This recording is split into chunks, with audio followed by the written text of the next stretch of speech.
এই দেখেন ব্রয়লার মুরগি। আসলে এই ব্রয়লার মুরগি, এই মুরগিগুলোকে 22 থেকে 30 দিনের মধ্যে 2 কেজি 2.5 কেজি হয়। কীভাবে হয়?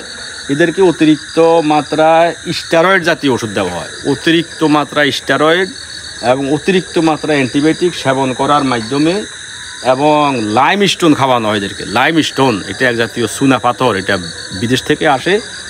এগুলো মুরগিকে খুব দ্রুত বড় করে। এই অতিরিক্ত স্টেরয়েড, লাইম স্টোন, অতিমাত্রা অ্যান্টিবায়োটিক এগুলো কিন্তু আমাদের স্বাস্থ্যের জন্য অত্যন্ত ঝুঁকিপূর্ণ এবং ক্যান্সারের প্রভাব বিস্তার হয় এই অ্যান্টিবায়োটিক এবং স্টেরয়েড এবং লাইম স্টোনের কারণে। সুতরাং এই সমস্ত মুরগি খাওয়া আসলে কিন্তু স্বাস্থ্যসম্মত নয়। আর এদের শরীরে অতিরিক্ত কোলেস্টেরল জন্মে, এর মাধ্যমে কিন্তু আপনার শরীরে এলডিএল কোলেস্টেরল এবং ট্রাইগ্লিসারাইড বৃদ্ধি পায়। এতে আপনার হার্ট অ্যাটাক এবং ব্রেন স্ট্রোকের ঝুঁকি অতিরিক্ত বাড়ে। যদি খেতে হয়, আমার পরামর্শ হলো ব্রয়লার মুরগির হাড় কখনো খাওয়া যাবে না। যদি খেতে হয় চামড়াটা ফেলে দিবেন, তাহলে কোলেস্টেরলের পরিমাণটা কমে যাবে।